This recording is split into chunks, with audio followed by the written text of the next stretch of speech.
இல்லாமல் உடலில் நோய் எதிர்ப்பு சக்தியுடன் வாழ வேண்டுமென்றால் மூலிகைகளின் பயன்பாடுகளை அறிந்து கொண்டு அவற்றை முறையாக பயன்படுத்த வேண்டும் என்கிறார் டாக்டர் கௌதமன் அவர்கள்.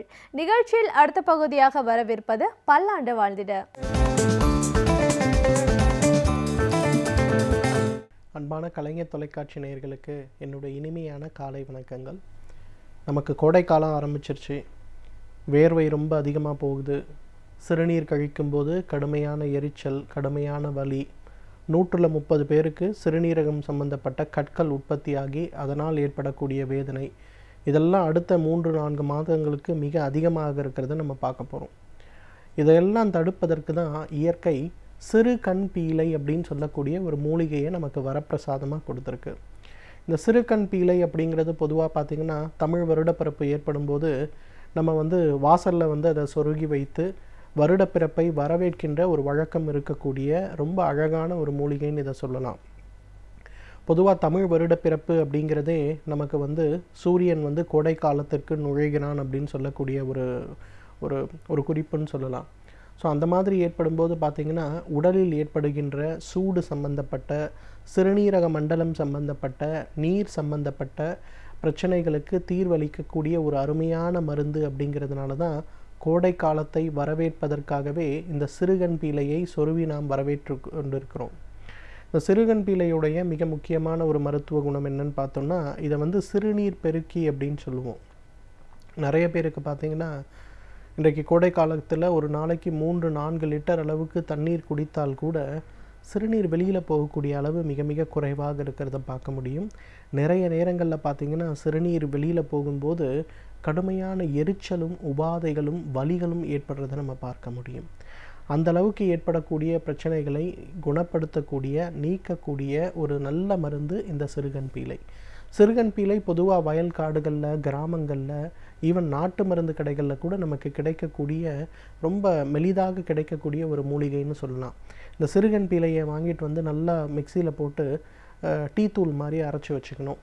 1 லிட்டர் தண்ணிக்கு ஒரு 4 டேபிள் ஸ்பூன், அதாவது 1 லிட்டர் தண்ணிக்கு 20 கிராம் அளவுக்கு இந்த சிறுகண் பீலையை போட்டு நல்லா கொதிக்க வச்சு வடிகட்டி அந்த ஒரு தண்ணியை என்ன பண்ணணும்னா காலை உணவுக்கு முன் 150 மில்லி, மதிய உணவுக்கு முன் 150 மில்லி, இரவு உணவுக்கு முன் 150 மில்லி, 3 வேளை இந்த கோடைக்காலம் முழுவதும் நம்ம சாப்பிட்டோம்னா யாருக்கெல்லாம் சிறுநீர் கல் ஏற்படக்கூடிய பாதிப்பு இருக்கோ அவங்கெல்லாம் இந்த கோடை காலத்தில் சிறுநீர் கற்களுடைய பாதிப்பு இல்லாமல் ரொம்ப அழகாக வெளியில் வரலாம். சிறுநீரக கற்கள் 8 மில்லிமீட்டர் 10 மில்லிமீட்டர் இருக்கக்கூடிய சிறுநீரக கற்கள் கூட இந்த சிறுகண் பீலையுடைய கஷாயத்தை தொடர்ந்து சாப்பிடும்போது சிறிது சிறிதாக வெளியேறி நல்ல மாற்றத்தை உண்டாக்குகிறதை பார்க்க முடியும். சிறுகண் பீலையுடைய இன்னொரு மிக முக்கியமான மருத்துவ குணம் பார்த்திங்கன்னா, உடலில் இருக்கக்கூடிய தேவையற்ற கழிவு நீரை வெளியேற்றுவதில் இது மிகச்சிறந்த ஒரு மருந்துன்னு சொல்லலாம். பொதுவாக நிறைய பெண்கள்லாம் பார்த்திங்கன்னா இன்றைக்கு அவங்க கால்கள்லாம் மாலை நேரங்கள் ஆகும்போது புசு புசுன்னு வீங்கிடும். அதே போல் மாதவிலக்கு காலங்களில், மாதவிலக்கு முடிந்த பிறகெல்லாம் பார்த்திங்கன்னா கால்களில் கடுமையான வீக்கம் இருக்கிறதையும், ஒரு விரல் வச்சு நம்ம அப்படி அழுத்தணுன்னா அந்த இடத்துல அப்படியே வட்டமாக குழி மாறி விழுறதை நம்ம பார்க்க முடியும். அதெல்லாம் உடம்பில் இரும்பு சத்து குறைபாடு இருப்பதற்கும், உடம்பில் தேவையற்ற நீருடைய அளவு அதிகமாக இருக்கணும் நமக்கு சொல்லக்கூடிய குறிகள். ஸோ அந்த சிறுகண் பீலையிலிருந்து எடுக்கக்கூடிய கஷாயத்தை சாப்பிடும்போது நீர் ரொம்ப அழகாக போக ஆரம்பிக்கும். உடலில் இருக்கக்கூடிய தேவையற்ற நீர் எல்லாம் வெளியில் போகும். அப்போ அந்த குழி விழுறது, அதே போல் கால் வீக்கம் இதெல்லாம் குறையிறத பார்க்கலாம். அதே நேரத்தில் உடலில் இருக்கக்கூடிய இரும்பு சத்துக்களுடைய அளவு படிப்படியாக முன்னேறதையும் நம்ம பார்க்க முடியும். அந்த அளவுக்கு இந்த பிரச்சனைகளை நீக்கக்கூடிய நல்ல அருமையான ஒரு மருந்து இந்த சிறுகண் பீலை. இன்றைக்கு நிறைய பேருக்கு பார்த்திங்கன்னா கவுட் அப்படின்னு சொல்லக்கூடிய அந்த ஆர்த்ரைட்டிஸ் நோய் அதிகமாக ஏற்படுறதை பார்க்குறோம். ஒரு காலத்தில் ஆண்களுக்கு மட்டும் அதிகமாக ஏற்பட்டு கொண்டிருந்த நோய் இன்றைக்கு ஆண் பெண் இருபாலருக்குமே சரியான விகிதத்தில் ஏற்படுறதை நம்ம பார்க்குறோம். இந்த பிரச்சனையை நீக்கக்கூடிய மிக அருமையான ஒரு மருந்து என்ன அப்படின்னு கேட்டிங்கன்னா இந்த சிறுகண் பீலை தான். பொதுவாக கவுட்டுங்கிறது ஒரே நாளில் உருவாகக்கூடிய ஒரு வியாதி கிடையாது. 1 வருஷம், 5 வருடம், 10 வருடங்கள் கூட சிலருக்கு இருக்கும். அந்த 10 வருட காலத்தில் எப்போ டெஸ்ட் பண்ணாலும் யூரிக் ஆசிட் அதிகமாக இருக்கும். உடம்பில் இருக்கக்கூடிய யூரியாவுடைய அளவு லேசாக அதிகமாக இருக்கிறத நம்ம பார்ப்போம். ஸோ அந்த மாதிரி இருப்பவர்கள்லாம் என்ன பண்ணலான்னா, அந்த சிறுகண் பீலையிலேருந்து எடுக்கக்கூடிய தேநீர், அதாவது ஒரு 200 மில்லி தண்ணீர் எடுத்து 2 தேக்கரண்டி அந்த சிறுகண் பீலையை போட்டு நல்லா கொதிக்க வச்சு டீ வைக்கிற மாதிரி கொதிக்க வச்சு வடிகட்டிட்டு அதில் பனங்கற்கண்டு இல்லை தேன் சேர்த்து இந்த ஒரு தேநீரை தினசரி ஒரு 2 நாளைக்கு பருக ஆரம்பித்தாங்கன்னா ஒரு 3 மாதம் கழித்து நீங்கள் பரிசோதனை பண்ணி பார்த்தீங்கன்னா உங்களோட யூரிக் ஆசிட் லெவலில் நல்ல ஒரு மாற்றம் இருக்கிறத பார்க்க முடியும். சிலருக்கெல்லாம் பார்த்திங்கன்னா யூரிக் ஆசிட் லெவல் அதிகமாகி முட்டுகளில் இந்த கவுட் ஆல்ரெடி ஃபார்ம் ஆக ஆரம்பித்து கடுமையான வலிகளை உருவாக்கும். அந்த மாதிரிலாம் வலி அதிகமாக இருக்கும்போது கூட வழக்கமான தேநீருக்கு பதிலாக இந்த சிறுகன் பீலையிலிருந்து எடுக்கக்கூடிய தேநீரை கொஞ்சம் எடுக்க ஆரம்பித்தோன்னா மிகப்பெரிய அளவில் அந்த உடலில் இருக்கக்கூடிய அந்த கவுட் சம்பந்தப்பட்ட காரணிகள் குறைந்து அந்த நோய்கள் படிப்படியாக முன்னேற்றம் அடைகிறத பார்க்கலாம். கவுட்டுக்காக வழக்கமாக மாடர்ன் மெடிசன் மருந்து எடுத்து கொண்டிருப்பவர்கள் யாராக இருந்தாலும் அது கூடவே இந்த சிறுகன் பீலையுடைய ஒரு கஷாயத்தை சேர்த்து எடுக்க ஆரம்பித்தாலே மிக வேகமாக அந்த பிரச்சனை மறைந்து போகிறத நம்ம பார்க்க முடியும். அந்த அளவுக்கு முட்டுகளில் ஏற்படுகின்ற கவுட் சம்பந்தப்பட்ட பிரச்சனைக்கு இந்த சிறுகன் பீலை மிகச்சிறந்த மருந்து. இன்றைக்கு நம்ம எல்லாருக்குமே குடும்பத்தில் அட்லீஸ்ட் ஒருத்தராவது கவலைப்படுகின்ற மிகப்பெரிய பிரச்சனை எது அப்படின்னு கேட்டோம்னா உடல் பருமன், ஒபேசிட்டி. என்னோட எடையை குறைக்கணும், நான் அந்த டயட் இருக்கேன், என் உடம்பு குறையல, நான் இவ்வளோ எக்ஸசைஸ் பண்ணுறேன், என் உடம்பு குறையல, நான் என்னோடய உடம்பு குறைக்கிறதுக்கு என்ன தான் பண்ணுறதுன்னு தெரியல, இதுக்காக இவ்வளோ செலவு பண்ணி மருந்துகள் சாப்பிட்டேன், இவ்வளோ செலவு பண்ணி ட்ரீட்மெண்ட் போகிறேன், இதெல்லாம் நான் பண்ணுறேன், எப்படி என்னோடய உடம்பு எடையை குறைக்க முடியும் அப்படின்னு கேட்கக்கூடியவர்கள் நிறைய பேர் இருக்காங்க. உடல் எடையை குறைப்பதற்கு மிகச் சுலபமாக உடல் எடை குறைப்பதற்கு இறைவன் கொடுத்திருக்க மிகப்பெரிய வரப்பிரசாதம் இந்த சிறுகன் பீலை. ஏற்கனவே சொன்ன மாதிரி 1 லிட்டர் தண்ணி எடுங்க, 20 கிராம் சூர்ணம் போடுங்க, கொதிக்க வைங்க, 1/2 லிட்டராக அதை குறைங்க. அந்த குறைத்த அந்த ஒரு கஷாயத்தை காலை ஒரு வேளை உணவுக்கு முன்பு, மதியம், இரவு 3 வேளை உணவுக்கு 1/2 மணி நேரம் முன்பு இதை சாப்பிடுங்க. 3 மாதம் இதை தொடர்ந்து உபயோகப்படுத்துங்க. அதன் பிறகு உங்களோட உடல் எடையை பாருங்கள், குறைந்தது 2 to 5 கிலோவாவது உடல் எடை குறைந்திருக்கிறத நம்ம பார்க்கலாம். எனவே நேயர்களே, இந்த சிறுகன் பீலையை பொறுத்தவரையிலும் கோடை காலத்தில் ஏற்படுகின்ற நீர் சுருக்கு, சிறுநீர் கழிக்கும்போது ஏற்படுகின்ற எரிச்சல் சம்பந்தப்பட்ட பிரச்சனை, சிறுநீரக கற்கள், அதே போல் உடல் எடையை குறைப்பதற்கு கவுட் சம்பந்தப்பட்ட பிரச்சனைக்கு இயற்கை கொடுத்திருக்கின்ற மிகச்சிறந்த அருமருந்து. தகுந்த மருத்துவ ஆலோசனையின் பேரில் சரியான முறைப்படி இதை உபயோகப்படுத்தினோமேயானால் நம்மாலும் பல்லாண்டு காலம் ஆரோக்கியமாக வாழ்ந்திட முடியும். சமூகத்தில் நடக்கும் நல்ல நிகழ்வுகளில் நம்முடைய பங்களிப்பு என்னவாக இருக்கிறதோ அதே போன்று தீய செயல்களை தட்டி கேட்பதிலும் நம்முடைய பங்களிப்பு இருக்க வேண்டும் என்கிறார் எழுத்தாளர் மனுஷபுத்திரன் அவர்கள். நிகழ்ச்சியில் அடுத்த பகுதியாக வரவிருப்பது தீதும் நன்றும்.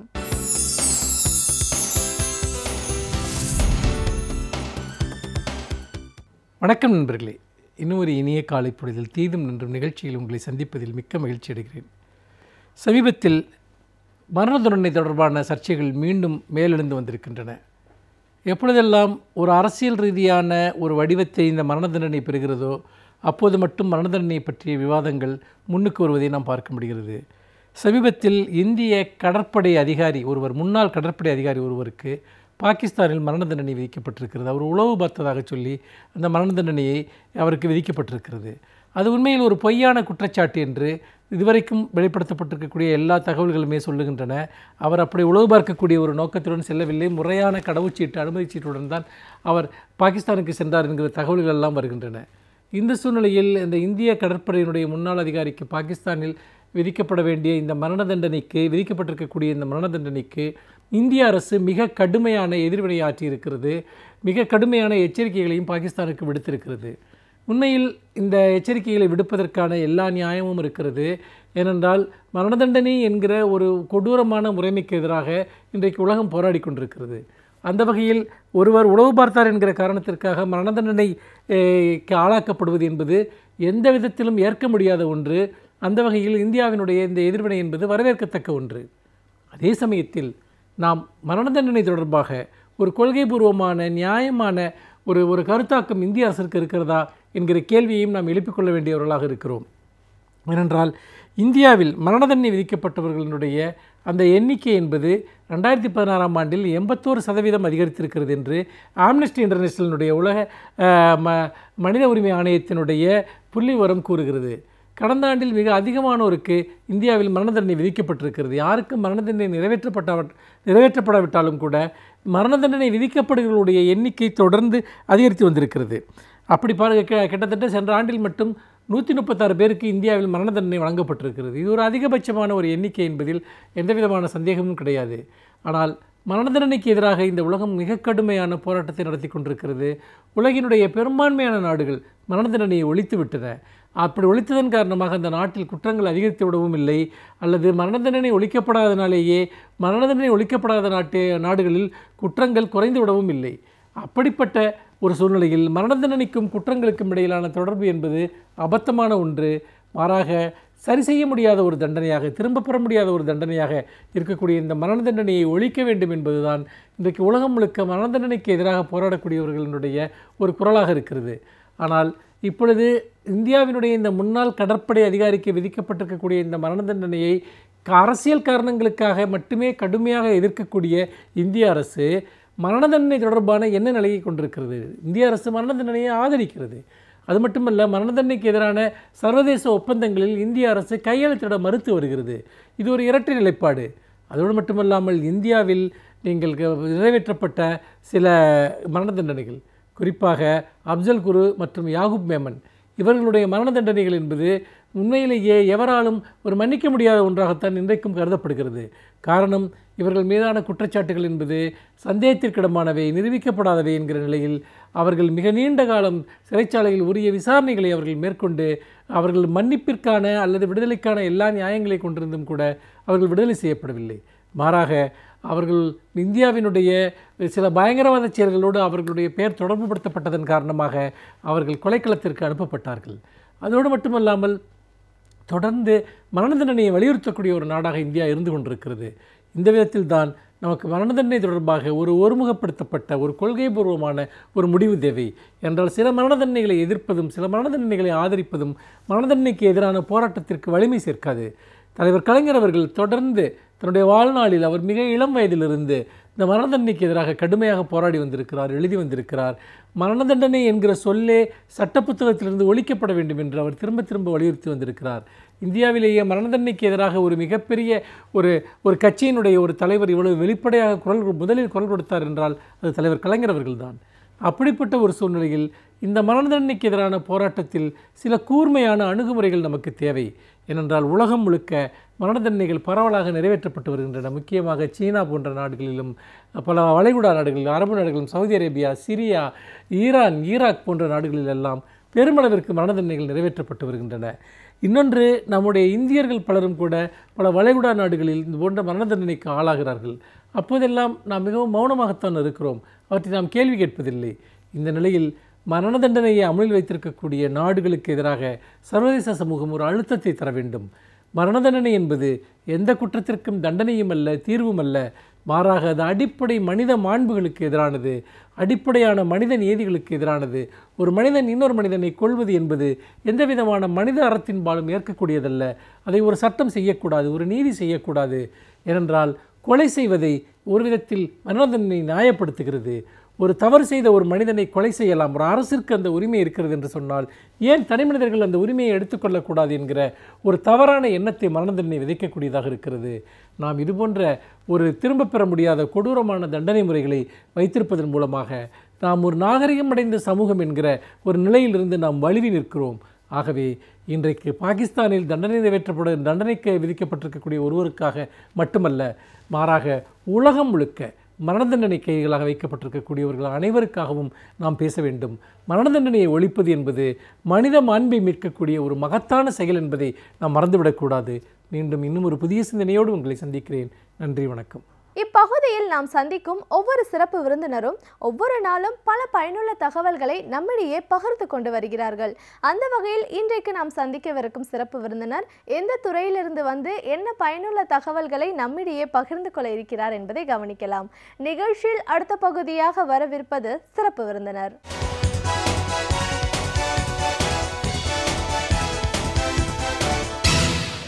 வணக்கம் நேயர்களே, விடியலை வா நிகழ்ச்சியின் சிறப்பு விருந்தினருக்கான நேரம் இது. இன்றைய சிறப்பு விருந்தினர் எழுத்தாளர் திருமதி பால திரிபுர சுந்தரி. ஒரு தமிழ் ஆசிரியரா, மொழி ஆசிரியரா 25 ஆண்டு காலம் பணியாற்றியது அனுபவம், அதை தாண்டி எழுத்தாளரா உருவான விதம், இவருடைய படைப்புகள்னு பல விஷயங்களை, கருத்துக்களை நாம் இவர்கிட்ட கேட்டு தெரிஞ்சுக்கலாம். வணக்கம். வணக்கம். ஒரு 25 ஆண்டு காலம் ஒரு ஆசிரியர் பணி, மொழி அப்படின்னு வரும்போது சமஸ்கிருதம், ஹிந்தி, தமிழ் இப்படி பல மொழிகளில் உங்களுக்கு ஒரு புலமை இருக்கிறதுனால நீங்கள் பணி செய்த அந்த காலகட்டத்தில் எல்லா நிலைகளுமே இதையும் தாண்டி இசை ஞானமும் இருந்ததுனால பள்ளி வகுப்புகளில் பலதரப்பட்ட மாணவர்களுக்கு பல விதங்களில் நீங்கள் உதவியாக இருந்திருக்கீங்க. இந்த பயணம் முடிந்த அந்த காலகட்டத்திலையும் நம்ம சும்மா இருக்கக்கூடாது, எதையாவது நம்ம சமூகத்துக்கு செய்யணும் அப்படிங்கிற மாதிரி ஓய்வு பெற்ற நாள்லேருந்து படைப்புலக பயணம் அப்படிங்கிறது உங்களுக்கு ஆரம்பமாயிருக்கு. சிறுகதைகள், கட்டுரைகள், ஒப்பாய்வு நூல்கள் இப்படின்னு நிறைய எழுதியிருக்கீங்க. உங்களுடைய இந்த எழுத்துலக பயணம் சார்ந்தும் ஆசிரியர் பணி சார்ந்தும் பல விஷயங்களை எங்கள் நேர்களோடு இன்னைக்கு நீங்கள் முழுமையாக பகிர்ந்துக்கணும் மேடம். முதல்ல இந்த ஆசிரியர் பணி பற்றி பேசுவோம். இன்னைக்கு நீங்கள் வந்து ஒரு 2-3 தலைமுறை கடந்து வந்தவர்கள்னு சொல்லலாம். உங்களுடைய வயதை பார்க்கும்போது ஒவ்வொரு காலகட்டத்திலையும் நிறைய மாற்றங்களை சந்திச்சுட்டு இருக்கிற இந்த ஒரு சூழல்ல 25 ஆண்டு காலம் அந்த ஆசிரியர் பணிங்கிறது, அந்த பயணம் எப்படி இருந்துச்சு? ரொம்ப இனிமையாக இருந்தது. ஆசிரியர் பணி செய்கிறது மூலமாக நான் நிறைய விஷயங்களை கற்றுண்டேன். அது வந்து நமக்கு ஆசிரியர் பணியில் ஒரு நாள் ஒரு விஷயம் குழந்தைகளுக்கு சொன்னோன்னா மறுநாள் அதை விட அதை பற்றி இன்னும் அதிகமாக சொல்லலாம் போல் ஒரு கற்பனை ஊற்று வரும். அது எப்படி வருதுன்னு எனக்கே தெரியாது. அப்புறம் சில சமயங்களில் பாடம் சம்மந்தப்பட்ட சில சுய அனுபவங்களை சொல்கிறதில் பசங்க புத்தகத்தை மூடி வச்சுருவாங்க. இன்றைக்கி வந்து இதுதான் மேடம் நாங்கள் கேட்க போகிறோம், எங்களுக்கு ரொம்ப இன்ட்ரெஸ்டிங்காக இருக்குன்னு. சரி, அவங்களுக்கு பொதுவாக அறிவு வரணும். அப்புறம் நம்ம சுய அனுபவத்தை சொல்லி நம்ம பல இடங்களுக்கு சென்றது, நம்ம அனுபவங்களை சொல்கிறது மூலமாக அவங்களுக்கு அனுபவம் கிடைக்கும். வெறுமனே புத்தகத்தை படித்து பரீட்சை எழுதி தேர்ச்சி அடைஞ்சு 90 மார்க் வாங்கி அது வந்து அறிவு கிடையாது. படிக்கிறதும் அவசியம், ஆனால் அதை சார்ந்த மற்ற விஷயங்களையும் அவங்க வந்து தெரிஞ்சுக்கணும்னு கேள்வி ஞானம் தேவை. அப்புறம் அனுபவங்கள் மற்றவர்கள் கூறுறதுன்னா அதை கேட்டால் நமக்கும் அதை மாதிரி இருக்கலாமேன்னு ஒரு அனுபவம் வேணும்னு தோண ஆரம்பிக்கும். அதனால் வந்து அந்த மாதிரி தான் நான் ஒரு வகுப்பெல்லாம் எடுக்கிறதில் ஒரு சுய அனுபவத்தையும் கலந்து, அப்புறம் இப்போ பசங்கிட்டையே அவங்களே சொல்லுவாங்க, இப்போ ஹிஸ்ட்ரி ஜாகிரஃபிலாம் ரொம்ப கஷ்டமாக இருக்குதுன்னு. நீங்கள் ஹிஸ்ட்ரி ஜாகிரஃபி ஏன் ஒரு தனி சப்ஜெக்டாக எடுத்துக்கிறீங்க? இது வந்து என்னுடைய சப்ஜெக்ட் இல்லாட்ட கூட ஆசிரியர்களுக்கு தான் பசங்களை வந்து நல்லா கொண்டு வர ஒரு வாய்ப்பு ஏற்பட்டது. இது மொழி வகுப்பில் தான் அந்த வாய்ப்பு அதிகமாக உண்டாது. இப்போ பயாலஜி இது ஒன்று இருந்தால் அதிலெல்லாம் அந்தந்த சம்மந்தப்பட்டது தான் படிக்கலாம். ஆனால் மொழி வாய்ப்பு வந்து நிறையா இருக்குது. அந்த மாதிரி இருக்கிறவங்க தான் பசங்களுடைய நடத்தையே நல்ல மாதிரியாக மாற்றி அமைக்க முடியும். அதுக்கு என்னென்ன செய்யணும்னு அப்படி ஒவ்வொரு நிமிஷமும் தினம் படுத்துட்டா தூங்குறதுக்கு முன்னாடி நாளைக்கு இது சொல்லாமா அது சொல்லாமா அது சொல்லாமல் தூக்கமே வராது. வேறு எந்த சிந்தனையும் இருக்காது. இதை பற்றி தான் சிந்திப்பேன். இது மாதிரி சிந்திச்சதுனால வகுப்பு நடத்துறதில் அதே செய்யுள்கள்லாம் சொல்லித்தரத்தில் ராகம் போட்டு சொன்னால், ஒரு மெட்டு போட்டு சொன்னால் சீக்கிரம் மனப்பாடமாகுமேன்னு தோணும். ஒரு மெட்டு போட்டு கொடுப்பேன், பசங்களுக்கு ஈஸியாக மனப்பாடம் ஆகிடும். அவங்க ரொம்ப விரும்புவாங்க அதை. அதே மாதிரி சுய அனுபவங்களை நடுவில் கலப்பேன். ஒரு பாடம் நடத்துகிறேன். இப்போது ஒரு உதாரணத்துக்கு சொல்லப்போனால் விவேகானந்தரை பற்றி ஒரு பாடம் வந்தது. அதில் வந்து அவர் கன்னியாகுமரியில் அந்த 3 கடல்களும் சங்கமிக்கிற இடத்துல பாறையில் உட்காந்து தபஸ் பண்ணினார்னு. அப்போது நான் வந்து பசங்களுக்கு சொல்லுவேன், நீங்கள் வந்து தனியாக ஒரு அறையில் உட்கார்ந்து படித்தாதான் உங்களுக்கு மூளையில் ஏறும்னு கிடையாது. 4 பக்கமும் சத்தமாக இருக்கிறதில் கூட உங்களுக்கு வந்து உங்கள் புத்தியை ஒரு குறிப்பிட்ட விஷயத்தில் செலுத்த முடிஞ்சதுன்னா அதுதான் உங்களுடைய வெற்றி. அந்த வெற்றி உங்களுக்கு வரணும். என்ன இப்போ எல்லா வசதியும் செய்து கொடுத்தா கூட மார்க் வரல, அப்புறம் படிப்பில் மனசு போகல இப்படின்லாம் சொல்கிறாங்க. அதனால் நீங்கள் இதை மாதிரி பண்ணிக்கிறோம். அப்புறம் பூகோளம்னு படிக்கிறதில் நீங்கள் என்ன நினச்சிக்கணுன்னா, அந்த காலத்து ஆசிரியர்களுக்கெல்லாம் புத்தகம் கிடையாது, வகுப்பறை கிடையாது. ஆனால் அவங்க என்ன பண்ணாங்க, மலை காடு இப்படி ஒரு உல்லாச பயணம் மாதிரி மாணவர்களை அழைச்சிட்டு போகிறதில் இதுதான்ப்பா நதி, இந்த நதி இந்த மாதிரி இடத்துல உற்பத்தி ஆகும், இப்படி வரும். அப்புறம் இது மலை, அது இயற்கையை காட்டி காட்டி அவங்களுக்கு பாடம் நடத்தினாங்க. அதனால அவங்களுக்கு வந்து ஒரு இயற்கையை பற்றிய அறிவு, இயற்கையை போற்றணும் காப்பாற்றணுங்கிற ஒரு எண்ணங்கள்லாம் அவங்க மனசில் உண்டாச்சு. அதே மாதிரி அந்த குரு என்ன பண்ணுவார், ஒரு அரசாள்ற ஒரு அரண்மனைக்கு கொண்டு போவார். அங்கே அரண்மனையில் எல்லாம் நடக்கிற நடப்புகளெல்லாம் காட்டி ஒரு அரசு செலுத்துறதுன்னா எப்படி, அவருக்கு வந்து நல்ல ஆலோசனைகளை சொல்கிறதுக்கு ஒரு சிறந்த அறிவு அறிவிற் சிறந்த ஒரு மந்திரி தேவை. அவர் வந்து எப்படி நடத்துகிறாரோ, எவ்வழி மன்னனோ அவ்வழி தான் பிரஜைகளும் போவாங்க.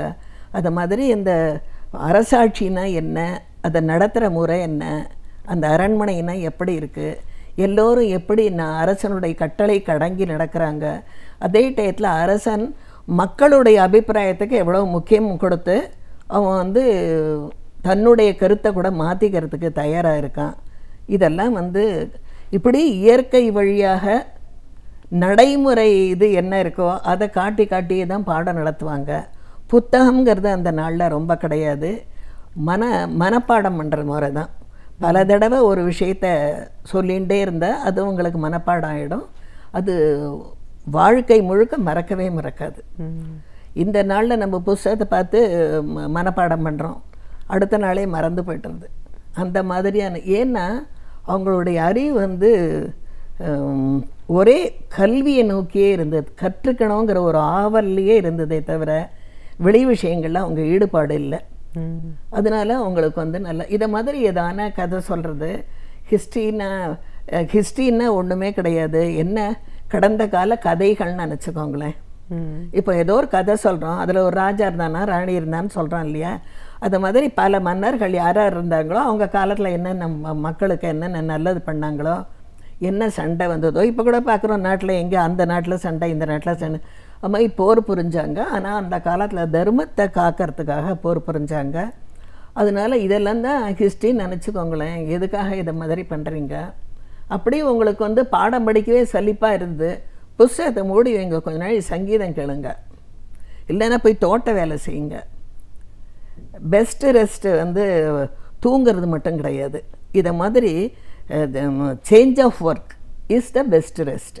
அதனால் ஒவ்வொரு வேலைகளையும் மாற்றி மாற்றி செஞ்சு அதில் ஈடுபாடோடு செஞ்சிங்கன்னா அந்த வேலைகளையும் நீங்கள் கற்றுக்கலாம். அதே டயத்தில் பல விஷயங்களை கற்றுக்கிறது மூலமாக உங்களுக்கு அறிவு வளர்ச்சி நிறையா இதாகும். இயற்கையோடு கலந்து நீங்கள் வந்து வாழறதுனால உங்களுக்கு வந்து வாழ்க்கை ரொம்ப இன்பமயமாக இருக்கும். அது வந்து இயற்கையில் எப்படி பூவும் வளர்றது, சாயந்தரமானா எப்படி சில மரங்களோட இலைகள்லாம் மூடிக்கிறது, இதெல்லாம் பார்த்திங்கன்னா நமக்கு புரியாத விஷயங்கள் எவ்வளவோ இந்த உலகத்தில் இருக்குது. அதுட்டேருந்து நம்ம நிறைய கற்றுக்கணும் அப்படின்லாம் தோணும். அந்த மாதிரி தான் இருக்கிறதுல ஒரு நிகழ்ச்சிக்கு காண்போம் கற்போம்க்கு என்ன ப்ரோக்ராம் ப்ரிப்பேர் பண்ணோம் சொன்னாங்க. காண்போம் கற்போம்னே வச்சு ஆதவனை பார்த்து நம்ம ஒளி தரது, உலகத்துக்கு தரது கற்போம் அப்படின்னு நிறைய விஷயங்கள் எழுதி ஒரு இது பண்ணி அதுக்கு என்னுடைய பசங்க டான்ஸ் ஆடினாங்க. அது வந்து ப்ரோக்ராம் டிவியில் நடந்தது. அது மாதிரி கிளாஸ் ரூமில் வந்து பாடங்களை தவிர பாடங்கள் சம்பந்தப்பட்ட எல்லா விஷயங்களும் பொது அறிவை கொடுக்கணும் அப்படிங்கிறது என்னுடைய கருத்து. அதை வந்து என்னால் முடிந்த அளவு செய்திருக்கேன்னு ஒரு திருப்தி இருக்குது எனக்கு. நிச்சயமா மேடம். இந்த பணியோடையே நீங்கள் வந்து கிட்டத்தட்ட ஒரு 15 ஆண்டு காலம், ஒரு 2000க்கு அப்புறமே எழுத்துலகத்துக்குள்ளே வந்திருக்கீங்க. உங்களோட பணி காலத்திலேயே சிறு சிறு பணிகள் நீங்கள் தொடங்கியிருந்தாலும் ஒரு முழுமையான படைப்பாளியாக உருவானது 2000க்கு அப்புறம்னு சொல்லலாம். சிறுகதைகள், கவிதைகள், பயண கட்டுரைகள், ஒப்பாய்வு நூல்கள் அப்படின்னு சொல்லி இந்த படைப்புலையும் நீங்கள் நிறைய விதங்களில் உங்களோட பணிகளை தொடர்ந்து செஞ்சிட்ருக்கீங்க. அப்படின்னும் போது எந்த வடிவத்தில் உங்களுடைய முதல் படைப்பு உருவானது? முதல்ல நான் எழுதினது வந்து ஒரு ஆசைக்கு எழுதினேன் தான். அதில் முழுக்க எனக்கு வந்து ஒரு திருப்தி இருக்குல்ல. ஏன்னா அப்போ வந்து எனக்கு சிந்தனைகளை வந்து ஒரே இதில் ஃபோக்கஸ் பண்ண முடியல. அதனால் என்ன பண்ணேன், முக்கூடல் அப்படின்னு பேர் வச்சு ஒரு புக்கு, அதில் வந்து கட்டுரை, கவிதை, கதை மூணையுமே வச்சு அது 3 பிரிவு இருக்கிறதுனால அதுக்கு முக்கூடல்னு பேர் வச்சேன். அது ஒரு சின்ன புத்தகம்தான், பரவாயில்ல, அது கூட நல்லா இருக்குன்னு சொல்லி எல்லாம் சொன்னாங்க. முனைவர் லக்ஷ்மி தான் அதுக்கு வந்து விமர்சனம் பண்ணாங்க எப்படி இருக்குன்னு சொல்லி. அதுக்கப்புறம் பெண்களோட இது எனக்கு சிறு வயதிலேருந்தே என் சகோதரிகளோ இல்லை மற்ற வீடுகளிலிருந்தோ திருமணமாகி மற்ற வீட்டுக்கு போனவங்க அவங்க சுகதுக்கத்தை பற்றி பேசிக்கிறதுல இந்த திருமணங்கிறதுல வந்து எவ்வளவோ பிரச்சனைகள் இருக்கேன்னு யோசிப்பேன். நம்ம திருமணம் பண்ணிக்காமே இருந்தேன்னு கூட யோசித்தது உண்டு. ஆனால் வீட்டில் அப்படிலாம் இருந்தால் முடியாது, இந்த லாங்குன்னு உனக்கு வந்து ஒரு பாதுகாப்பு வேணும் அப்படின்னு சொல்லி திருமணத்துக்கு ஏற்பாடு பண்ணாங்க. ஆனால் இந்த திருமணத்தை பேஸ் பண்ணி குடும்ப வாழ்க்கை வச்சு, அப்புறம் அதை மீறி பெண்கள் முன்னேற்றம் அடையணும்னு சொல்லி நல்லா படித்து வேலைக்கு பண்ணாவிட்டு அவங்க சுபாவம் எப்படி மாறுறது, அப்புறம் அவங்க வந்து சம்பாதிக்க போய் வெளி உலகத்துக்கு போனாவிட்டு வீட்டில் இருக்கிறவங்க அவங்க கொண்டு வர பணங்காசு வேண்டியிருக்கு, ஆனால் அவங்கள பார்க்குற பார்வையே வேறு மாதிரியெல்லாம் இருக்குது. இதெல்லாம் வச்சு ஒரு இது சிறுகதை புத்தகம் எழுதினேன். அது வந்து தலைப்பு கொடுத்தேன், வாழு வாழ விடு. ஏன்னா தானும் வாழ மாட்டேங்கிறாங்க, ஒழுங்காக இருக்கிறவங்களையும் வாழ விட மாட்டேங்கிறாங்க. அந்த மாதிரி தான் நிறைய இப்போ சீரியல்லையே நிறைய இதில் பார்க்குறோம். பெண்களையே இது பண்ணுறதெல்லாம் பார்க்குறோம். அதுவும் எப்போ கண்டாலும் பொண்ணை அழ விடுறாங்க. ஆனால் இப்போ பார்த்தோன்னா பெண்களும் ஆண்களை அழ விட்டுன்றாங்க, அதையும் பார்க்குறோம். அந்த மாதிரி ஒரு நிலைமையெல்லாம் இருக்கக்கூடாதுன்னு. ஆனால் நான் நிறைய சிறு வயசில் எனக்கு ஒரு விவரம் தெரிஞ்சு 14-15 வயசுலேருந்து நிறைய கதைகள்லாம் கல்கியில் வர இந்த சரித்திர நாவல்கள்லாம் படிப்பேன். இன்னும் நிறையா படிப்பேன். படித்து தான் எனக்கு வந்து நாம் ஒரு எழுத்தாளர் ஆகணும்னு அப்போலேருந்தே ஒரு இதாக எடுத்து சிறு வயசுலேயே 33 வயசில் தான் நான் வந்து ஆசிரியர் பணிக்கு போனேன். ஆனால் அதுக்கு முன்னாடி நான் சின்ன வயசு 7-8 வயசாக இருக்கிறதுல நாங்கள் வந்து நார்த்தில் இருந்தோம். அப்போ எனக்கு ஹிந்தி தெரியாது, அதனால் ஹிந்தி பள்ளிக்கெல்லாம் போகல. அப்போவே நான் ஒரு டீச்சர் மாதிரி புக் எடுத்துகிட்டு செவுத்தில் போய் பசங்கள்லாம் உட்காந்துருக்கிற மாதிரி இமேஜின் பண்ணிவிட்டு அவங்கள எழுந்துரு உட்காரு படித்து அதெல்லாம் கேட்டேன். டீச்சர் விளையாட்டு தான் விளையாடுவேன் எப்போவும். அது வந்து என்னுடைய கற்பனை கொள்ளையே இருந்தது போல் இருக்குது ஒரு டீச்சரானு. அதனால் நான் பேசுகிறதெல்லாம் எங்கிட்டலாம் கூட சொல்லுவாங்க, நான் டீச்சர் ஆகிறதுக்கு முன்னாடி, நீ என்ன ஒரு பெரிய டீச்சர் மாதிரி ஒரு லெக்சரர் மாதிரி பேசின்னு இருக்க அப்படிம்பாங்க. அந்த மாதிரி ஒன்று எடுத்து சொல்கிறது, அப்புறம் ஓமான உண்மையத்தோடு பேசுறது, அது வந்து ஏதோ என் உடம்புலையே இருக்க போல இருக்கு. அது வந்து ஆசிரியர் பணியில் அது சிறப்பாக வெளிவரத்துக்கு அது ஒரு வாய்ப்பு ஏற்பட்டது. நமக்குள்ளே புதைந்து இருக்கிற ஒரு திறமைகள்லாம் வாய்ப்பு கொடுத்தா தான் வெளியில் வருதுங்கிறது வந்து எனக்கு புரிஞ்சுது. அது வந்து ரொம்ப அப்படி போனதுனால வீட்டில் நான் போகிறதுக்கு வரத்துக்கு எவ்வளோ கஷ்டங்கள்லாம் இருந்தது. அதை தாண்டி வீட்டில் இருக்கிற மாதிரி நம்ம இன்னொரு வீட்டுக்கு போகிற மாதிரி ஒரு சகஜமான தன்மை, ஒரு நல்ல மகிழ்ச்சியாக இருக்கிற சூழ்நிலை, அதெல்லாம் எனக்கு இருந்தது. அந்த காம்பவுண்டை விட்டு வெளியில் வந்தவள் தான் நம்ம வீட்டுக்கு போகிறோம் அப்படிங்கிற ஒரு உணர்வு உண்டாகும். அந்த அளவு அந்த பணி வந்து எனக்கு ரொம்ப நிறைவை தந்தது. நான் நிறைய விஷயங்கள்லாம் கற்றுண்டேன். அப்புறம் உள்ளுக்குள்ளே புதைந்து கிடந்த திறமைகள்லாம் வெளிவரத்துக்கு நிறைய வாய்ப்பு கிடச்சிது. ஏன்னா எனக்கு நான் ட்ராமா எழுத தெரியும்னு எனக்கே தெரியாது, பாட்டு புனையறதுக்கு தெரியாது. பிரின்ஸிபல் சொல்லுவாங்க, அப்போ ரஜினி மனோகர்னு பிரின்ஸிபல் இருந்தாங்க. அவங்க சொல்லுவாங்க, எல்லாம் உங்களால் பண்ண முடியும், அவங்க என்னை பற்றி ஜட்ஜ் பண்ணி வச்சுட்டாங்க, உங்களால் எல்லாம் முடியும், என்ன இப்படி வேலை கொடுக்குறாங்களே, போய் உட்காண்டா 10வது நிமிஷம் எழுதுருவேன். அப்போ தான் தோணும், ஓஹோ நமக்குள்ளே இந்த இது இருக்க போல இருக்க, நமக்கே தெரியலன்னு. பயண கட்டுரைகளா, ஆய்வா, எந்த மாதிரியான ஒரு கட்டுரைகள்லாம் நீங்கள் எழுதி? கட்டுரைகள் வந்து நான் சித்திரக்கூடம் இருக்கு இல்லையா, ராமாயணத்தில் வருது, அந்த இடத்துல வந்து ராம் மனோகர் லோகியாங்கிறவர் வந்து இந்தியா முழுக்க இருக்கிற மக்கள் எல்லாம் ஒரே இடத்துல வந்து அவங்களுக்கு பொது இதாக இருக்கிறது ராமாயண மகாபாரதம் மைய கருத்தாக இருக்குது, எந்த மொழியில் எழுதினாலும். அதனால் அது ஒரு மேளா வச்சா அதில் எல்லா நாட்டில் உள்ள மக்கள் வருவாங்க, ஒன்று கூடினா அவங்கள ஒருமைப்படுத்துறதுக்கு ஒரு வாய்ப்பு அப்படின்னு அவர் காலத்தில் ஆரம்பித்தாராம். அது ஒவ்வொரு வருடமும் நடக்கிறது. அதுக்கு எங்கள் வைஷ்ணவா காலேஜில் சேஷன் ஒருத்தர் இருக்கார், அவர் இது தென் பகுதிக்கு இது அவர் வந்து எங்களெல்லாம் ஒரு 10-15 பேரை அக்கோட்டைன் பண்ணார். அதில் என்ன மைய கருத்தை அங்கே பேச சொல்லியிருந்தாங்க, ஹிந்தியில் பேசணும், ஆனால் கம்பராமாயணத்தில் உள்ள பெண் பாத்திரங்களை பற்றி பேச சொல்லியிருந்தாங்க. அவங்களுக்கு நம்ம இலக்கியங்கள்லாம் தெரிஞ்சுக்கணும்னு நிறைய ஆசை இருக்குது. அதனால் அதை பற்றி பேச சொல்லியிருந்தாங்க. பேசினா அதில் நிறைய பேர் போயிருந்தோம். அது ஏதோ கடவுள் கருணை பண்ணுறதுக்கு எனக்கு தான் இந்த வாய்ப்பு கிடச்சி, மற்றவங்களுக்கு நேரம் இல்லைன்னு விட்டாங்க. அப்புறம் பாட தெரியும்னு சொன்னதும் அவங்க சொன்னாங்க, இந்த துளசிதாஸ் கபீர்தாஸ் பஜன்லாம் வேண்டாம், நாங்கள் கேட்டுகிட்டே இருக்கோம், நீங்கள் எதானே தமிழில் பாடுங்கன்னாங்க. சரி, மாசில் வணையும் மாலை மதியமும் பாடினேன், தோடுடைய சிவியன் பாடினேன். இதை மாதிரி தமிழ் பாடல்கள்லாம் பாடினதும் ரொம்ப சந்தோஷம், கைத்தட்டினாங்க. அவங்களுக்கு மொழி புரிஞ்சதோ இல்லையோ, ஆனால் இந்த சங்கீதங்கிறதுக்கு மற்றவங்க மனசை கவர்ற ஒரு ஈர்ப்பு தன்மை இருக்குது. பல மொழிகளில் இருக்கிற நூல்களையும் நம்ம தமிழ் மொழியில் மொழிபெயர்க்கிறது மூலமாக என்ன மாதிரியான ஒரு பலன் மக்களுக்கு கிடைக்குது? மொழிபெயர்ப்பு மூலமாக நம்ம அறிவு விரிவடைகிறது. மற்ற மொழிகள்லேயும் நம்ம மொழி மாதிரி இல்லை, அதை விட அதிகப்படியாக என்னெல்லாம் இருக்குது அப்படிங்கிறத தெரிஞ்சுக்கிற ஒரு வாய்ப்பு உண்டாகிறது. அந்த வாய்ப்பு வந்து மொழிபெயர்க்க முடிஞ்சவங்க தான் செய்ய முடியும். அதனால் அந்த பணியை செய்யணும்னு எனக்கு அது சமுதாயத்துக்கு ஒரு நல்ல தொண்டாக இருக்கும் அப்படின்னு தோணித்து. அதனால் பண்ணுறேன். சாகித்ய அகாடமிக்கு ஒரு நாவலை இப்போது 2013 மொழிபெயர்த்திருக்கேன். அந்த அந்த புத்தகத்தை பற்றி சொல்லுங்கள். அந்த புத்தகத்தை பேர் கலிகதா. அது வந்து ஆங்கிலேயர் நம் நாட்டில் வந்து கல்கத்தாவை தலைநகராக வச்சுட்டு ஆண்டுன்னு இருந்தபோது நம் நாட்டின் நிலைமை, அப்புறம் வந்து அந்த வணிகர்களுடைய பொசிஷன்லாம் எப்படி இருந்தது, அப்புறம் தன்னுடைய இதை விட்டு எப்படி பிற இடங்களுக்கு வந்து மக்கள் பணம் சம்பாதிக்கிற இதில் ராஜஸ்தான்லலாம் ரொம்ப சம்பாத்தியம் கிடையாது, வேறு இடங்களில் அவங்க எல்லோரும் கல்கத்தாவுக்கு வந்து வேலை செய்திருக்காங்க. அதில் வந்து அவங்கள வந்து நல்லபடியாக பயன்படுத்தின்ற ஆங்கிலேயரும் இருந்திருக்காங்க. அவங்களுடைய அறியாமையை வச்சு நிறையா அவங்கள வந்து சுரண்டி இருக்கிறவங்க இருக்காங்க.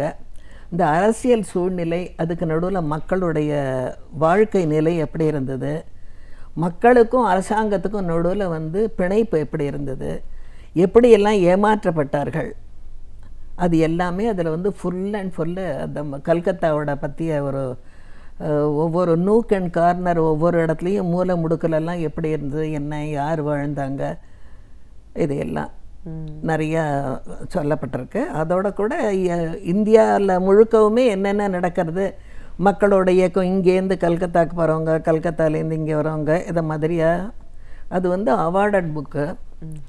சாகித்ய அகாடமியில் ஹிந்தியில் எழுதினவருக்கு அவார்ட் கொடுத்துருக்காங்க. அதை என்னை வந்து தமிழில் மொழிபெயர்க்க சொன்னாங்க, பண்ணினேன். நல்ல சிறப்பாக வந்திருக்கு. மொழிபெயர்ப்பை பற்றி பேசுவோம். நீங்களே பேசும்போது சொன்னீங்க ஷேர் மார்க்கெட் சார்ந்தும் ஒரு நூல் மொழிபெயர்த்திருக்கீங்க அப்படின்னு சொல்லிட்டு. இதுக்கு எவ்வளோ ஒரு புல்லட்டின் தான்.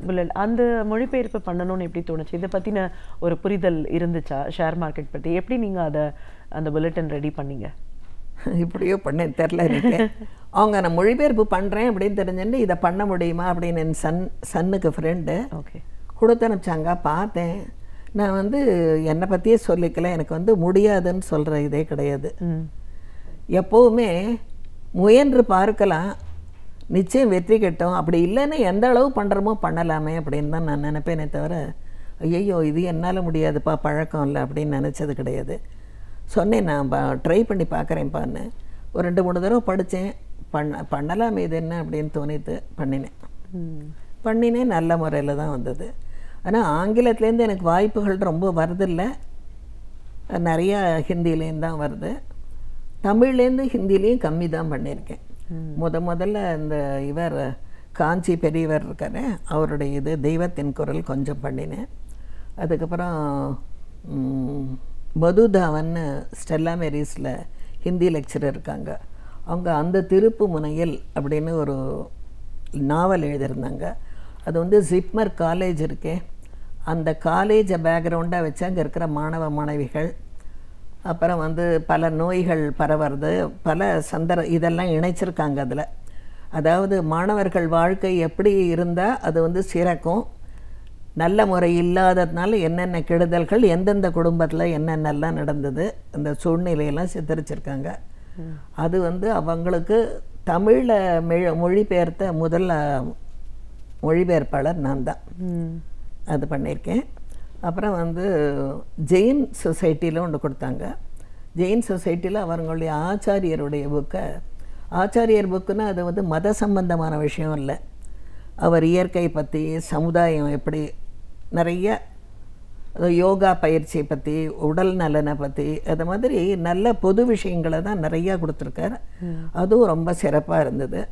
அதை வந்து கலைமகள் ஆசிரியர் வந்து அதுக்கு விமர்சனத்துக்கு கூப்பிட்டுருந்தோம். நாங்கள் வந்து வலசரவாக்கம் ஏரியாவில் இருந்தோம். அங்கே முன்சாமின்னு உங்களுக்கு தெரிஞ்சிருக்கோம், பொதிகையில் இருக்கார். அவர் வந்து ஒரு தொடுவானம்னு ஒரு இயக்கம் நடத்தின்னு இருக்கார். அதில் வந்து மீட்டிங்லாம் நடக்கும், நாங்கள்லாம் போவோம். அதில் கீழாம்பூர் சங்கர சுப்பிரமணியம் வந்து அதை ரெவியூ பண்ணார் அந்த புத்தகத்தை. அவர் சொன்னார், இது ஒரு மொழிபெயர்ப்பு மாதிரியே இல்லை, இயற்கையாகவே எழுதின மாதிரி இருக்குது. மொழிபெயர்ப்புன்னா வித்தியாசமாக இருக்குமான்னு எனக்கு தெரில, அது படித்து பார்க்குறவங்களுக்கு தோணுமா இருக்கும். அவர் சொன்னார் ரொம்ப இயற்கையாக இருக்குது அப்படின்னு சொன்னார்.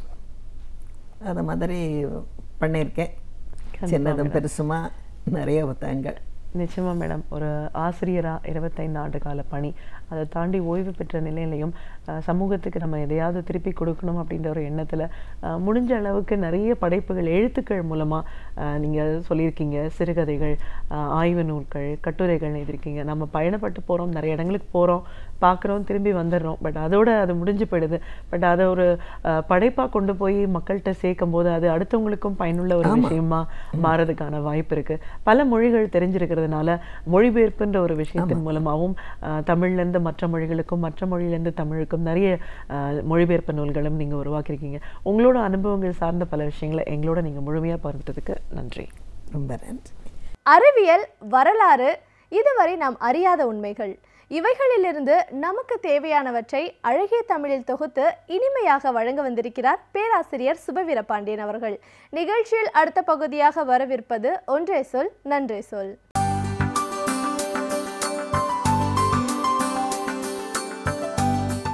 அனைவருக்கும் என் அன்பு வணக்கம். நீட் தேர்வு குறித்து இதே பகுதியில் ஏற்கனவே முன்பு ஒரு முறை நாம் சிலவற்றை பகிர்ந்து கொண்டிருக்கிறோம். இப்போதும் நீட் தேர்வு என்பது நம் தலைக்கு மேல் தொங்குகிற கத்தியாகத்தான் இருக்கிறது. நீட் தேர்வு என்றால் அது மருத்துவம் மற்றும் பல் மருத்துவ நுழைவுக்கான அனுமதிக்கான தகுதி தேர்வு என்று சொல்லப்படுகிறது. அதனை எதிர்த்து இன்றைக்கு தமிழக அரசே ஒரு அவசர சட்டத்தை முன்மொழிந்திருக்கிறது. அதனை எதிர்க்கட்சிகள் அனைத்தும் ஆதரித்திருக்கின்றன. நீட் தேர்வு என்பது எதற்காக கொண்டு வரப்படுகிறது? அதுதான் அடிப்படை தகுதி என்று சொன்னால், பிறகு 12ஆம் வகுப்பு வரையில் நாம் படித்த படிப்பு நமக்கான அடிப்படை தகுதி இல்லையா என்பன போன்ற கேள்விகளை நாம் சென்ற பகுதியில் பேசினோம். இப்போது அந்த நீட் தேர்வு குறித்த இன்னொரு கோணத்தை, இன்னொரு பார்வையை ஓய்வு பெற்ற நீதிபதி சந்துரு அவர்கள் ஒரு நாளேட்டில் ஒரு மிகப்பெரிய கட்டுரையாக எழுதியிருக்கிறார். அவர் சொல்லுவது இன்னொரு கோணம். அதனால் நாம் நீட் தேர்வை ஏற்றுக்கொள்வது என்பதல்ல, ஆனால் நீட் தேர்வை எதிர்ப்பது என்பதை விட தமிழகத்தினுடைய கல்வியை மேம்படுத்துவது என்பது மிக முக்கியமில்லையா என்பதுதான் அவருடைய கேள்வி. நாம் ஒன்றை மிக தெளிவாக சொல்லலாம். தமிழகத்தினுடைய கல்வித்தரம் மேம்படுத்தப்பட வேண்டும் என்பதில் எந்த மாற்று கருத்தும் இல்லை. ஆனால் அதற்காக நீட் தேர்வை அனுமதிக்க வேண்டும் என்பதும் இல்லை. தமிழக அரசு கொண்டு வந்திருக்கிற அவசர சட்டம் சரிதான். ஆனால் எப்படி தமிழகத்தினுடைய கல்வித்தரம் குறையத் தொடங்கிற்று, என்னவெல்லாம் பிழைகள் நடந்தன என்பதை நீதிபதி அவர்கள் மிக துல்லியமாகவும் புள்ளி விவரங்களோடும் எடுத்து காட்டியிருக்கிறார். அதை ஒவ்வொரு தமிழனும் உள்வாங்கிக் கொள்ள வேண்டும். 1976 ஆண்டு நெருக்கடி நிலை தமிழ்நாட்டுக்கு வருகிற போது, 75 ஜூன் மாதமே இந்தியாவிலே வந்து விட்டதென்றாலும் 76 திமுக கழகத்தினுடைய ஆட்சி கலைக்கப்பட்ட பிறகுதான் தமிழகத்திற்கு வந்தது. அது வரையில் தமிழ்நாட்டில் 2 மெட்ரிகுலேஷன் பள்ளிகள் தான் இருந்தன என்பது அவர் தருகிற செய்தி. 76க்கு பிறகுதான் மெட்ரிகுலேஷன் பள்ளிகளினுடைய எண்ணிக்கை கூடுதலாக ஆகி 3 விதமான பள்ளிகள் வந்தன. ஒன்று மாநில அரசுகளினுடைய பள்ளி, இன்னொன்று மெட்ரிகுலேஷன் பள்ளிகள், மூன்றாவது மத்திய அரசு நடத்துகிற CBSE பள்ளிகள் என்று சொல்லப்படுகிற 3 வகையான பள்ளிகள். இதில் தனியார் பள்ளிகள் தான் இன்றைக்கு ஏராளமாக வந்திருக்கின்றன. ஒரு கட்டத்தில் 90-95% அரசு பள்ளிகளாகவே இருந்த காலம் மாறிப்போய் இன்றைக்கு 42% தனியார் பள்ளிக்கூடங்கள் வந்திருக்கின்றன என்பதும் அவர் தன் கட்டுரையிலே குறிப்பிடப்படுகிற ஒன்றாக இருக்கிறது. எனவே 42% தனியார் பள்ளிகள் இன்றைக்கு வந்திருக்கின்றன. இதில் மெட்ரிகுலேஷன் பள்ளிகள் எண்ணிறந்தனவாக இருக்கின்றன. இவைகளெல்லாம் எங்கே தொடங்கின, ஏன் இந்த மாற்றம், இப்படிப்பட்ட நிலை வந்தது என்பதை நீதிபதி தன் கட்டுரையில் விளக்குகிறார். 1986 ஆண்டு இந்தியாவினுடைய பிரதமராக ராஜீவ்காந்தி அவர்கள் இருந்தபோது ஒரு புதிய கல்விக் கொள்கை கொண்டு வரப்பட்டது. இப்போது இன்னொரு புதிய கல்விக் கொள்கை இப்போது வருகிறது. அன்றைக்கு வந்த புதிய கல்விக் கொள்கையினுடைய சாரமாக ஒரு செய்தி சொல்லப்பட்டது. கல்வி சுமையை அரசு இனியும் சுமக்க விரும்பவில்லை. பாருங்கள், கல்வி சுமையாகிவிட்டது, அதை அரசு சுமக்க விரும்பவில்லை. அதன் காரணமாக நாங்கள் உயர்கல்வியிலே மட்டுமே கவனம் செலுத்துகிறோம். எனவே இந்த கல்விகளை, தொடக்க நிலை, அடுத்த நிலை கல்விகளை எல்லாம் தனியார் வசம் கொஞ்சம் கொஞ்சமாக ஒப்படைப்போம் என்று சொன்னதற்கு பிறகுதான் நீதிபதி அவர்களே எழுதுகிறார், கோழி பண்ணைகள் போல இன்றைக்கு கல்விக்கூடங்கள் வந்துவிட்டன. எண்ணிறந்த கல்விக்கூடங்கள், ஆனால் கல்வியின் தரம் குறைவாக இருக்கிறது. என்ன காரணம்? எப்படி குறைவாக இருக்கிறது? 6ஆம் வகுப்பு 7ஆம் வகுப்பு படிக்கிற மாணவர்களிடத்தில் சில சோதனைகளை வைத்து பார்த்தபோது அவர் சொல்லுகிறார், 2 எண்கள், அதாவது டபுள் டிஜிட் என்று சொல்லுகிற அதனை தாண்டி 100க்கு மேல் வருகிற எண்களை கொண்ட கணக்குகளை 6ஆம் வகுப்பு மாணவர்களுக்கு போட தெரியவில்லை. ஆங்கிலத்தில் தவறில்லாமல் தொடர்களை எழுத வரவில்லை. தமிழில் உயிர்மெய் எழுத்துகள் எத்தனை என்று கேட்டால், அவை எவை எவை என்று கேட்டால், மிக பெரும்பான்மையான பள்ளிகளில் படிக்கிற பிள்ளைகளுக்கு சொல்ல தெரியவில்லை. எனவே தமிழ், ஆங்கிலம், கணிதம் 3லுமே நம்முடைய பிள்ளைகள் இன்னமும் உரிய தரத்தை பெறாமல் இருக்கிறார்கள். என்ன காரணம்? ஏன் நாம் தரத்தை கூட்டவில்லை என்பது அவர் வைக்கிற கேள்வி. அதே போல அவர் கல்வித்துறையிலே கூறுகிற இன்னொரு குற்றச்சாட்டு, 10ஆம் வகுப்பிலும் 12ஆம் வகுப்பிலும் செலுத்தப்படுகிற கவனம் 9ஆம் வகுப்பிலும் 11ஆம் வகுப்பிலும் செலுத்தப்படுவதில்லை. எல்லா பள்ளிகளுக்கும் ஒரே நோக்கம்தான், 10, 12ஆம் வகுப்புகளில் கூடுதல் மதிப்பெண்களும் கூடுதல் தேர்ச்சியும் அந்த பள்ளிக்கூடத்துக்கு வர வேண்டும். 2016ஆவது ஆண்டு கணக்குப்படி 12ஆம் வகுப்பு படிக்கிற மாணவர்களில் 91.79% பேர் வெற்றி பெற்று விட்டனர். எனவே 100க்கு 92 பேர் கெட்டிக்காரர்களாக இருக்கிறார்கள் என்று சொன்னால் இந்த நாடு எவ்வளவு அறிவு ஒளிமயமாக ஆகியிருக்க வேண்டும். ஆனால் இந்த சதவீதம், இந்த தேர்ச்சி என்பவைகளெல்லாம் இயற்கையானவையா என்று சொல்ல முடியவில்லை. காரணம், 9ஆம் வகுப்பிலேயே 10ஆம் வகுப்பு பாடம் நடத்தப்படுகிறது, 11ஆம் வகுப்பிலேயே 12ஆம் வகுப்பு பாடம் நடத்தப்படுகிறது. 12ஆம் ஆண்டு தேர்வில் 11ஆம் ஆண்டு வகுப்பு பாடங்களிலிருந்து எதையும் கேட்பதில்லை. எனவே 11ஆம் ஆண்டு பாடமே நடத்தப்படவில்லை என்றால் பிறகு அது எதற்காக பாடமாக வைக்கப்படுகிறது? படிப்படியாக மேலே ஏறுவது தான் படிப்பே தவிர இங்கிருந்து அங்கே தாவுவதற்கு படிப்பென்று பெயர் அல்ல. கல்வி என்பதும் அறிவென்பதும் ஒரு படி நிலையில் நம்மை வந்து சேர வேண்டும். ஆனால் வெறும் மதிப்பெண்களை நோக்கிய, எங்கள் பள்ளியில் தேர்ச்சி விகிதம் 100க்கு 100 என்று சொல்லிக்கொள்வதில் ஆர்வம் மிகுந்த ஒரு சூழலை நாம் உருவாக்கி இருக்கிறோமே தவிர கல்வியின் தரத்தை பற்றி கவலைப்படவில்லை. தொடர்ந்து பொது தேர்வுகளை எதிர்த்து அவசர சட்டங்கள் 2007 இயற்றப்பட்டது, இப்போதும் இயற்றப்பட இருக்கிறது. நீங்கள் இப்படி பொதுத் தேர்வுகளை எதிர்ப்பதில் காட்டுகிற ஆர்வத்தை ஏன் தரத்தை கூட்டுவதில் காட்டக்கூடாது என்பதுதான் நீதிபதி அவர்களினுடைய அடிப்படை வாதம். இப்போதும் நாம் ஒன்றை சொல்லுகிறோம், தரத்தை கூட்ட வேண்டும் என்பது 100க்கு 100 நியாயம். அப்படி தரத்தை கூட்டிய உடனே பொதுத் தேர்வு வைக்க வேண்டும் என்பது நியாயமில்லை.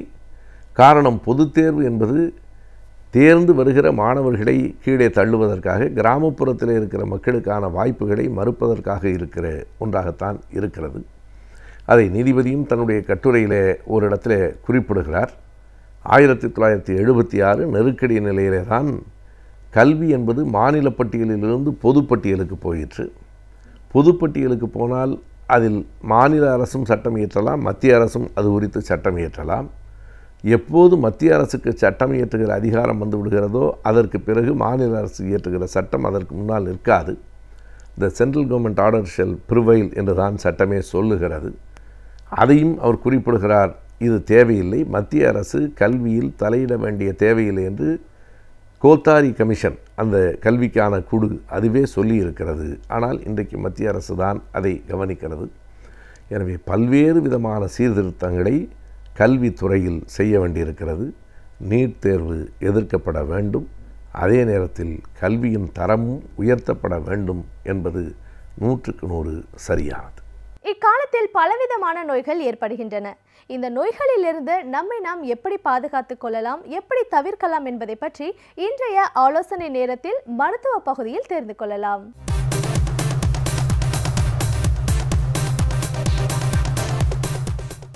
வணக்கம் நேயர்களே, இன்று ஆலோசனை நேரத்திலே உங்களிடத்திலே green tea, green coffee, garcinia cambogia என்ற அருமையான ஆன்டி ஆக்சிடென்ட்ஸை பற்றி பேசலான்ட்டு இருக்கேங்க. ஸோ க்ரீன் டீ பற்றி எல்லோரும் கேள்விப்பட்டிருப்போம். ஏன்னா ஜப்பான்காரங்க, சைனாக்காரங்க நிறைய க்ரீன் டீ குடிச்சிட்டே இருக்காங்க. அவங்க என்ன பண்ணுவாங்கன்னா, ஒரு ஃப்ளாஸ்க் மாதிரி இருக்கும், அது போர்சிலினில் பண்ணியிருப்பாங்க. அதில் வந்து ஒரு ஃபில்டர் இருக்கும், அந்த ஃபில்டரை ஸ்ட்ரெயின் பண்ணுற மாதிரி வலை இருக்கும். அந்த வலை மேலே வந்து அந்த வறுக்கப்படாத தேயிலையை போட்டுருவாங்க. அதில் வந்து போய் சுடுதண்ணி ஊற்றுவாங்க. கீழே கலெக்ட் ஆகிற தண்ணியை கப்பில் பிடிச்சி எல்லாத்துக்கும் கொடுத்துருவாங்க. இது காலையில் ஒரு முறை அது போட்டாங்கன்னா அதை ஊற்றிட்டே இருப்பாங்க. அதில் வந்து புதுதாக அந்த இது வந்து அந்த டீ இதுலேருந்து இலையிலேருந்து வருகின்ற அந்த ரசாயன கலவை அந்த சுடுதண்ணி வழியாக கீழே வரும். அதை வந்து குடிச்சிட்டே இருப்பாங்க. ஒரு நாளைக்கு காலையில் அந்த க்ரீன் டீ அதில் போட்டு வச்சாங்கன்னா சாயங்காலம் நைட்டு வரைக்கும் அதே க்ரீன் டீயில் தண்ணி ஊற்றி ஊற்றி ஊற்றி ஊற்றி குடிச்சிட்டே இருப்பாங்க. இது வந்து மிக மிக ஒரு அருமையான ஒரு விஷயம். ஏன்னா அந்த ஃபீனாலிக் காம்பவுண்ட்ஸ் என்று அந்த க்ரீன் டீயில் இருக்குது, வறுக்கப்படாத தேயிலையில். வறுக்கும் பொழுது அது போயிடுது. ஸோ அதனால் அந்த ஃபீனாலிக் காம்பவுண்ட்ஸோட இது அட்வான்டேஜ் பார்த்திங்கன்னா கேன்சரை தடுக்கக்கூடிய சக்தி இருக்குது அதுக்கு. அது மட்டும் இல்லாமல் முகப்பரு வந்து அது தவிர்க்கும். அது மட்டும் இல்லாமல் எனர்ஜி கொடுக்கும். அப்புறம் வந்து ப்ளட் ப்ரெஷரை கூட குறைக்கும். அது மட்டும் இல்லாமல் கொலஸ்ட்ரால் வந்து ஓரளவு குறைக்கும். ஸோ இந்த மாதிரி நிறைய அதில் ஆன்டி ஆக்சிடெண்ட் சக்தி இருக்கிறதுனால கேன்சரை தடுக்கும். இது பூரா இருக்குது. ஆனால் it's a week anti accident. இதனோட ஆன்டி ஆக்சிடெண்ட் தன்மை வந்து வீக்காக இருக்கும். ஆன்டி ஆக்சிடெண்ட்னா என்னன்னு உங்களுக்கு சொல்லணுமே. ஒவ்வொரு செல்லுலேயும் மனித உடம்பில் தினசரி ஒரு குருக்ஷேத்திர யுத்தம் நடந்து கொண்டிருக்கின்றது. பாண்டவர்களுக்கும் கௌரவர்களுக்கும் சண்டை நடந்து கொண்டே இருக்கின்றது. அதாவது நல்ல சக்திகளுக்கும் தீய சக்திகளுக்கும் இடையே தினசரி போராட்டம் ஒவ்வொரு செல்லையும் மனித உடம்புல தினம் நடந்துகிட்டே இருக்க, ஒவ்வொரு நிமிடமும் நடந்துகிட்ருக்கு.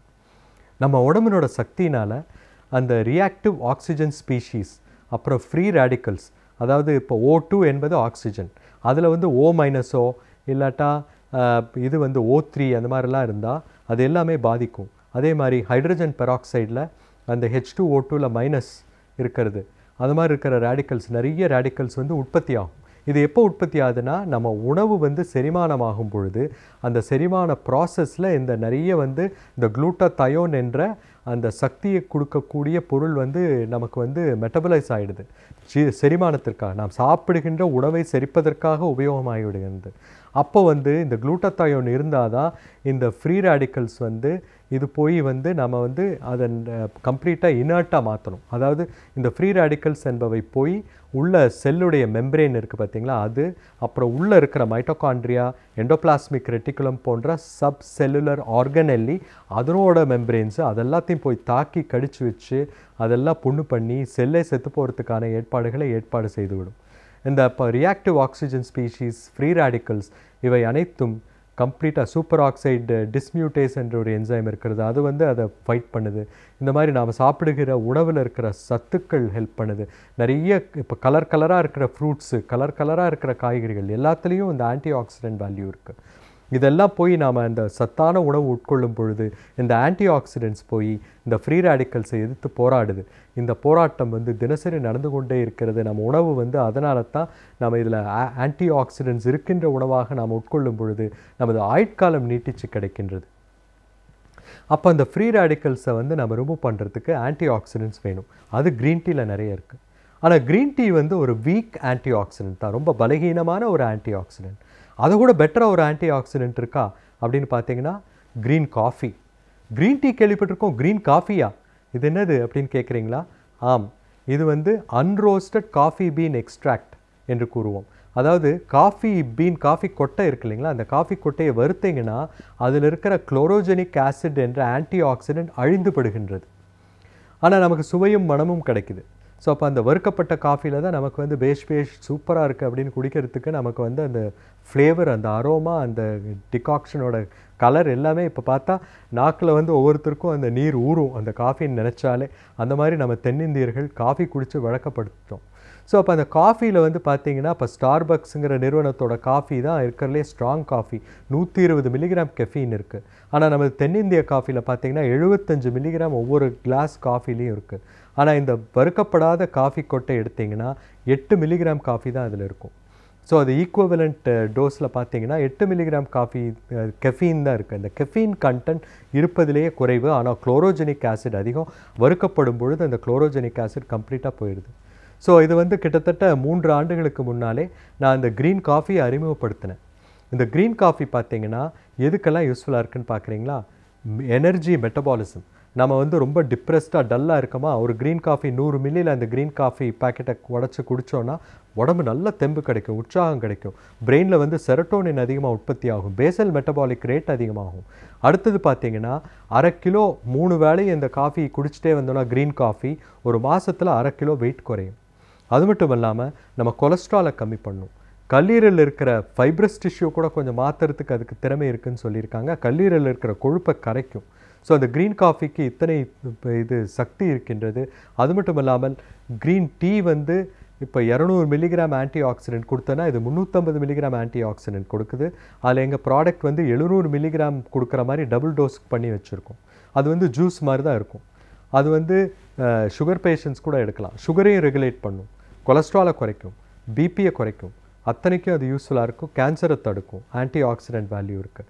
ஸோ அந்த க்ரீன் காஃபி அருந்தும் பொழுது நமக்கு ஆன்டி ஆக்சிடென்ட்ஸ் கிடைக்கின்றது. ஸோ ரொம்ப ரொம்ப உதவியாக இருக்குது. மாதத்துக்கு 3 வேளையும் ஒரு 90 பேக்கெட் நீங்கள் எடுத்தீங்கன்னா கிட்டத்தட்ட 1/2 கிலோ வெயிட் குறையுது. அடுத்தது இன்னொரு ஆன்டி ஆக்சிடென்ட் பார்த்தீங்கன்னா கார்சீனியா கம்போஜியா. கேரளாவில் வந்து கொடம்புளி என்று கூறுவார்கள். இந்த கொடம்புளி வந்து சுவைக்காக அவர்கள் உபயோகித்து வந்தார்கள், அதாவது வந்து ஃப்ளேவருக்காக. ஸோ அந்த மீன் குழம்பெல்லாம் பண்ணுறப்ப அவங்க கொடம்புளி யூஸ் பண்ணுவாங்க. அது சுவை மட்டுமல்ல, அதில் நிறைய ஆன்டி ஆக்சிடென்ட் வேல்யூ இருக்கிறது என்பதை கண்டறிந்தது நமது நவீன விஞ்ஞானம். அந்த ஆன்டி ஆக்சிடென்ட் வேல்யூ இன்றைக்கி வந்து ஒருத்தர் உடம்புல எவ்வளவு ஆன்டி ஆக்சிடென்ட் வேல்யூ இருக்குது, எவ்வளவு ஆக்சிடென்ட் வேல்யூ இருக்குன்னு கூட கண்டுபிடிக்கலாம். அதுக்கான பரிசோதனைகள் இருக்கின்றன. பட் எல்லா லேப்லேயும் பண்ண முடியாது, ரிசர்ச் லேப்ஸில் மட்டும்தான் பண்ண முடியும். ஸோ இந்த கொடம்புளியில் நிறைய கேன்சர் தடுக்கக்கூடிய ஆன்டி ஆக்சிடென்ட் வேல்யூ இருக்குது. அந்த பழத்திலிருந்து எடுக்கின்ற எக்ஸ்ட்ராக்ட் வந்து கார்சீனியா கம்போஜியா எக்ஸ்ட்ராக்ட் நிறைய விஞ்ஞான ஆய்வுகள் மூலமாக ப்ரூவ் பண்ணப்பட்டிருக்கு. இந்த கார்சீனியா கம்போஜியா என்ன பண்ணுது, ஒரு பேக்கெட் எடுத்திங்கன்னா கிட்டத்தட்ட 1000 மில்லிகிராம் ஆன்டி ஆக்சிடென்ட் வேல்யூ இருக்குது. அமெரிக்காவில் வந்து அது கார்சீனியா மாத்திரையாக கிடைக்குது. ஒரு மாத்திரை $1.50 கிட்டத்தட்ட 90 ரூபாய்கள் ஆகுதுன்னு வச்சுங்களேன். ஆனால் இந்தியாவில் வந்து ரொம்ப விலை மலிவாக இருக்கிறதுனால நம்ம வந்து விலை குறைவாகவே இப்போ வந்து கிட்டத்தட்ட ஒரு பேக்கெட் அந்த anti accident green tea Garcinia combination எடுத்திங்கன்னா கிட்டத்தட்ட உங்களுக்கு வந்து ஒரு மாதத்துக்கு வந்து 1200 ரூபா 90 பேக்கெட் அவ்வளோதான் வரும். ஸோ 10 ரூபாய்க்கு கம்மியாக வரும். ஸோ அந்த மாதிரி வரும்போது நம்ம 3 வேளை எடுக்கும்போது கிட்டத்தட்ட 1 கிராம் ஆன்டி ஆக்சிடென்ட் வேல்யூ இருக்குது. 3 வேளை எடுக்கிறப்ப 3 கிராம் ஆன்டி ஆக்சிடென்ட் இருக்குது. ஸோ கேன்சர் நோயாளிகள், வந்து போனவர்கள், கேன்சரை தடுப்பதற்காக பாடுபடுபவர்கள், கொலஸ்ட்ராலை குறைக்கணும்னு பார்க்குறவங்க, பிபி குறைக்கணும்னு பார்க்குறவங்க எல்லாத்துக்கும் இது யூஸ்ஃபுல்லாக இருக்குது. ஏன்னா இது வந்து குடல்லேருந்து கொலஸ்ட்ரால் உறிஞ்சுறதை தடுக்குது. அது மட்டும் இல்லாமல் கல்லீரலில் இருக்கிற கொழுப்பை குறைக்குது.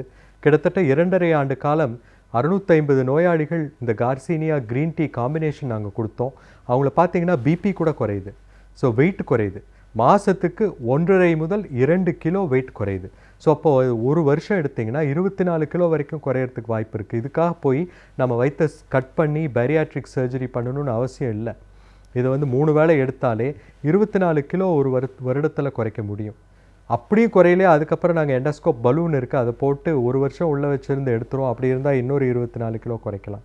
ஸோ இந்த மாதிரி வெயிட் குறைப்பதற்கு இந்த கார்சீனியா கம்போஜியா மிகப்பெரிய உறுதுணையாக இருக்கின்றது. ஸோ ஜப்பான் நாட்டில், ஐரோப்பா நாட்டில், அமெரிக்காவில் நிறைய விஞ்ஞான ஆய்வுகள் மூலமாக நிறைய ஆங்கில மருத்துவ சஞ்சிகைகளில் இது ரிப்போர்ட் ஆகிருக்கு. நிறைய எஃபிகசி இருக்குது. ஸோ இது வந்து GCBE என்று கூறுவோம், unroasted coffee bean, green coffee bean extract என்று கூறுவோம். அந்த க்ரீன் காஃபி பீன்லேருந்து அதை எக்ஸ்ட்ராக்ட் எடுக்கிறது தான் கஷ்டம். -20 டீப் ஃப்ரீஸில் வச்சு அதில் தான் அதை உடைக்க முடியும், இல்லைனா பிளேடு கூட கட் ஆகிடும். அந்த அளவு அந்த டெக்னாலஜி வந்து அந்த க்ரீன் காஃபிலேருந்து அந்த எக்ஸ்ட்ராக்ட் எடுக்கிறது தான் கஷ்டம். ஸோ அதனால் நம்ம நேச்சுரலாக உணவுலேயே நிறைய ஆன்டி ஆக்சிடென்ட்ஸ் இருக்குது. ஆன்டி ஆக்சிடென்ட்ஸ்னால் என்னென்னா தினசரி செல்ல நடக்கிற குருக்ஷேத்திர யுத்தத்தை தடுப்பதற்காக, தீய சக்திகளை அழிப்பதற்காக நம்ம உணவில் வந்து இப்போ பார்த்திங்கன்னா ஒவ்வொரு கலர் இருக்கிற ஒவ்வொரு ஃப்ரூட்டும் பச்சை colour, red colour, yellow colour, violet colour, ஒவ்வொன்றிலையும் ஒரு ஆன்டி ஆக்சிடென்ட் வேல்யூ இருக்குது. அதனால் எல்லாத்தையும் கலந்து நாம் உட்கொள்ளும் பொழுது பலதரப்பட்ட ஆன்டி ஆக்சிடென்ட்ஸும் நமக்கு கிடைக்கிறதுக்கு வாய்ப்பு இருக்குது. மஞ்சளில் கூட ஆன்டி ஆக்சிடென்ட் வேல்யூ இருக்குது. இந்த மாதிரி நிறைய இயற்கை கேன்சரை எதிர்த்து போராடக்கூடிய சக்தியை நமக்கு பல வழிகளில் கொடுத்துள்ளது. நாம் தான் அவற்றை கண்டு கொள்ளுவதில்லை. அதனால் நாம் கேன்சர் வந்து கஷ்டப்படுறோம்னு சொல்லி கண்டிப்பாக இந்த ஆன்டி ஆக்சிடென்ட்ஸ் அதிகமாக உணவில் சேர்த்துக்கொள்ளுங்கள். உங்கள் ஆரோக்கியம் சீராகும் என்று கூறி விடைபெறுகிறேன். நன்றி, வணக்கம்.